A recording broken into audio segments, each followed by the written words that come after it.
이 아저씨의 이름은 마이클 브린입니다. 우리는 이 아저씨의 말에 귀를 기울여야 합니다. 왜냐하면 이 사람은 우리 한국인들보다 더 한국에 대해 잘 알고 있는 사람이기 때문입니다. 그는 미국 워싱턴 타임즈, 영국 가디언, 그리고 더 타임스 서울 특파원을 한국에서 무려 30년 이상 지낸 세계 최정상급 언론인이자 최고의 한국통입니다. 그럼 그가 지금까지 그가 지켜본 한국, 그리고 한국인에 대해 정리한 내용이 있어 소개해봅니다. 우선 그는 한국인들은 너무 급한 면이 있으며 사회에는 많은 부패가 있고 서로 편을 갈라 싸우는 당파성 문제가 있는 민족이라고 꼬집었습니다. 하지만 이런 단점들에도 불구하고 한국은 정말 놀라운 국가이며 한국인들은 정말 특별한 사람들이라고 칭찬하며 구체적으로 몇 가지 팩트를 제시하는데 그중 일부만 정리해보겠습니다. 일단 한국인들은 세계에서 평균 IQ 105가 넘는 유일한 나라입니다. 일하는 시간은 세계 2위인데 또 노는 시간도 세계 3위로 이 수치로만 봐서는 그 성실한 유대인들이 게으름뱅이처럼 보일 정도로 이 사람들 도대체 거의 잠을 안 자는 사람들입니다. 한국은 문맹률이 1% 미만인 유일한 나라이기도 합니다. 참고로 일본이 그렇게 우러러보는 프랑스의 경우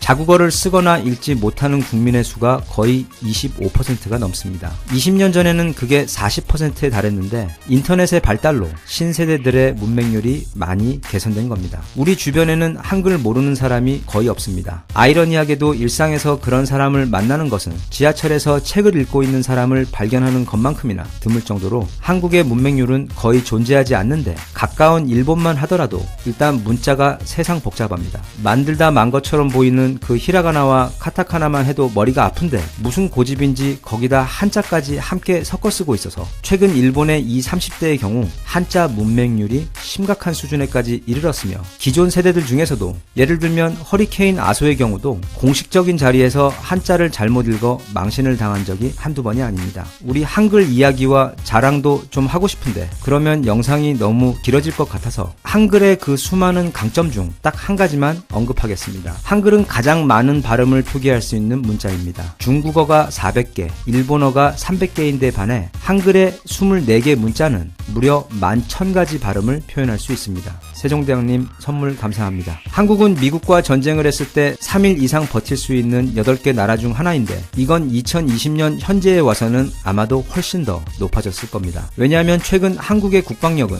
미국을 포함한 주변국에서 심각하게 걱정할 정도로 너무도 크게 강화되고 있기 때문입니다. 한국의 현재 국방력은 조사하는 기관에 따라 조금씩 다른데 보통 세계에서 5, 6위입니다. 남한만 보았을 때 그런데 만약 통일이라도 해버린다면 한국은 정말 무시무시한 전투국가로 거듭나게 됩니다. 마이클 브린 기자가 지적하는 한국의 또 한 가지 놀라운 점은 바로 한국이 IMF를 극복해낸 시간입니다. 주변국들은 최소 20년에서 30년 정도 걸릴 것으로 예상했지만 공식적으로 1997년 11월 21일 IMF 체제가 시작된 후 거의 딱 3년 만인 2000년 12월 4일 빌린 차입금을 모두 상환하며 국가 경제를 정상화시켰습니다. 이걸 바라보던 해외 전문가들이 놀란 것은 말할 것도 없지만 그들이 더 놀란 것은 갑자기 한국의 모든 국민들, 그러니까 시골 할머니부터 아이들, 그리고 학생과 회사원 할 것 없이 집에 있는 금이라는 금은 몽땅 다 돌반지부터 금 쪼가리까지 동네마다 수백 미터의 줄을 서가며 금 모으기 운동이라는 이름하에 나라를 위해 내놓기 시작한 것입니다. 이런 한국의 금 모으기 운동은 현재까지도 세계에서 그 유래를 찾아보기 힘든 굉장히 희한한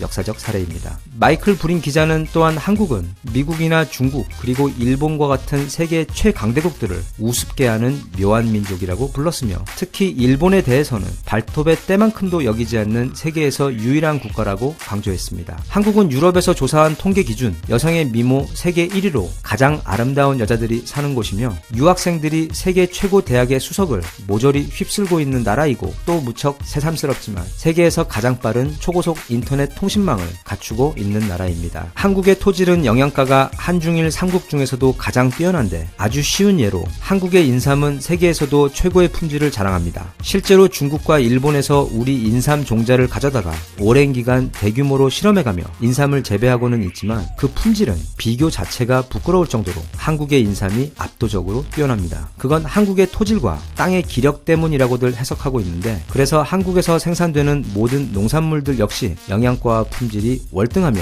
물맛도 좋고 음식들도 맛있습니다. 이 외에도 마이클 브린 기자가 언급한 내용들이 아주 많고 저 개인적으로 한국에 오래 살며 그리고 외국에 자주 다니며 느낀 것들이 무척 많은데 이 정도만 소개하고 차차 기회를 봐서 하나씩 이야기해 보도록 하겠습니다. 끝으로 한국과 한국인에 대해 제가 말하고 싶은 특징은 바로 한국인들이 엄청나게 똑똑하다는 점입니다. 이걸 다시 말하면 깐깐하다고도 표현할 수 있는데 동시에 새로운 것을 시도하는 것에 두려움이 없고 잘못된 것에 대해서는 그냥 입 다물고 있는 게 아니라 적극적으로 불만을 표시하고 바꿔야만 직성이 풀리는 그런 민족입니다. 바로 그런 특성 때문에 한국은 세계의 모든 기업들에게 있어 최고로 좋은 실험실이자 테스트베드가 되는 것입니다. 그게 신제품이던 새로 개발한 소셜 네트워크 서비스던 간에 일단 한국 시장에다 풀어놓으면 답이 나옵니다. 그리고 세계 시장에서도 가장 감각적이고 심각할 정도로 까탈스러운 취향을 가진 조사관들로 이루어진 민족이기 때문에 만약 한국 시장에서 살아남으면 그 상품이나 서비스는 세계 시장 어디에서도 크게 성공할 수 있습니다. 한국은 거의 국가 자체가 어얼리 어댑터이기 때문에 빨리 사용해보고 그 엄청난 온라인 커뮤니티들을 통해 거의 실시간으로 피드백을 서로 주고받습니다. 만약 물건이 좋으면 갑자기 다들 텐트 들고 새벽에 나가 긴 줄 만들어 많이 사주고 물건이 나쁘면 제주사 사장 눈에 닭똥 같은 눈물 맺힐 정도로 살벌하게 깝니다. 그런데 그걸 그냥 까기만 하는 게 아니라 또 자기들끼리 벌써 해결책 찾아내서 개선된 물건을 만들어 그걸 또 온라인에 올리고 이제는 또 그걸 가지고 서로 품평회를 가집니다. 아무튼 민족 자체가 무슨 물 대신 레드불만 마시고 사는 사람들처럼 모든 게 엄청 빠르고 항상 엄청 에너지가 넘칩니다. 나라 전체가 그게 문제던 축제던 간에 이 나라는 항상 뭔가 빠르게 움직이고 다이나믹하고 빨리 끝을 봐야만 합니다. 화도 자주 내고